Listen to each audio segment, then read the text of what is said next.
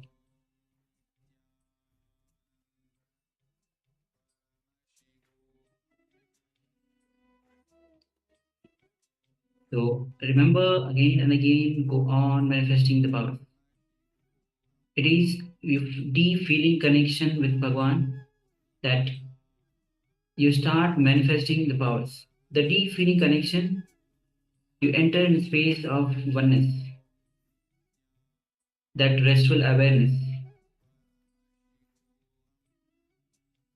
the space where all problems are solved. Whether you're struggling with fears, whether you're struggling with worries, any fears, any, or even the anger, the moment you bring oneness into you, that restful awareness, it heals you completely. That cosmic energy, when it lands, it washes away all your toxins, all the negative patterns that you're facing, struggling with.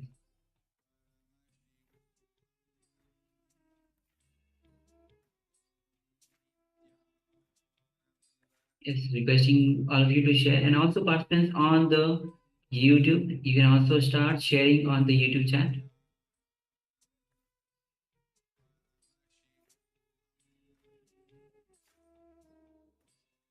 All right. So let us move on to the verification stage. So shortly we'll be displaying the image that we displayed for you earlier. So yes, as you can see, 1, 2, 3, 4, 5 people doing yoga. Looks like sunset. 5 people doing yoga during sunset on a beach. You can see the water body behind, whether it's a sea or an ocean, we don't know. Or perhaps even a large lake. But you can see the sand, you can see the water, and you can see 5 people practicing yoga during the sunset. So because it is sunset, we have the sky is almost orange, and we have the the silhouettes of the people themselves that are quite dark.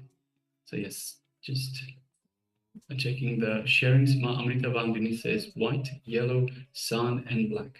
So yes, Ma, spot on. So we have a little bit of white in the at the top of the image in that sky. We have a little bit of white there. We have some of the people look like they're wearing white. We have the yellow sun. We have the sun itself, and we have also the black of the people, the shadows of the people doing the yoga. So yes, thank you very much for sharing that, and congratulations. Well done. Yes. So with this, let's move on to the second round of this manifestation. Again, take a moment and cover your eyes with the blindfold or the piece of cloth.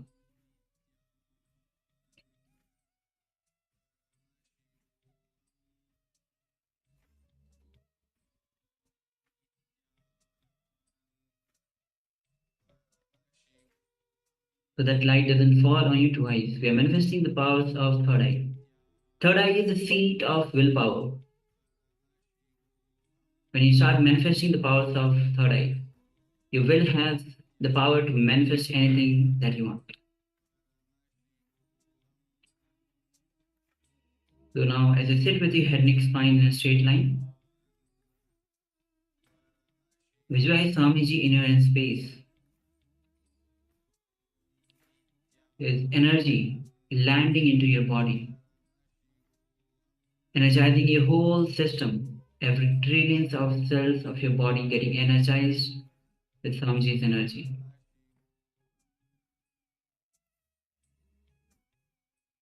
Feel His love, His compassion overflowing, radiating through you.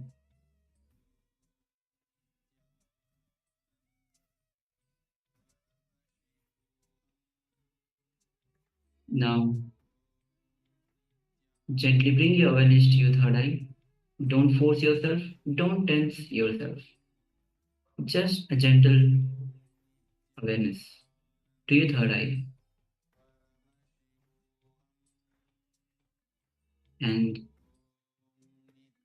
remove all your self-doubts, self-hatred, self-denial, with just a strong declaration.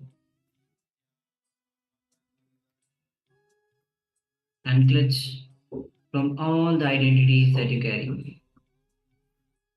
The moment you unclutch from any identity which is you are struggling with, the moment you unclutch, all the problems related to that identity just dissolve. You are not connected to any of those. So go on unclutching. Do not engage with any other thoughts. Just unclutch. Whether you want to move your hand, just unclutch. Whether there's thought to get up from the seat, just unclutch. Go on unclutching.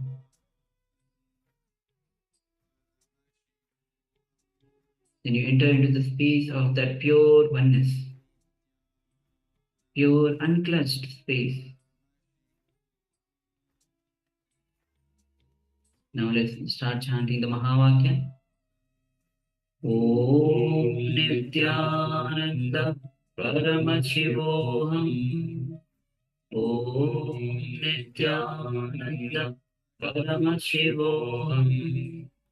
Om Nithyananda Paramashivoham. As you vibrate with this intense Mahavakya, with a deep feeling connection with Bhagavan and deep trust to let Paramashivoham manifest through you. Let Swamiji manifest through you. Let's begin this manifestation. The image is now being projected. Let's begin. Om Nithyananda Paramashivoham. Om Nithyananda Paramashivoham. Om Nithyananda Paramashivoham. Om Nithyananda Paramashivoham. Om Nithyananda Paramashivoham.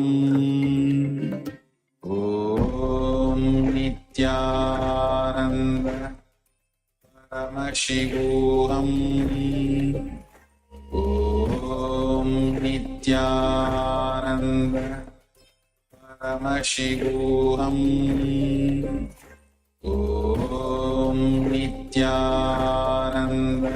Nithyananda Paramashivoham. Om Nithyananda Paramashivoham. Om Nithyananda Paramashivoham. Om Nithyananda Paramashivoham. Om Nithyananda Paramashivoham. Om Nithyananda Paramashivoham. Om Nithyananda Paramashivoham.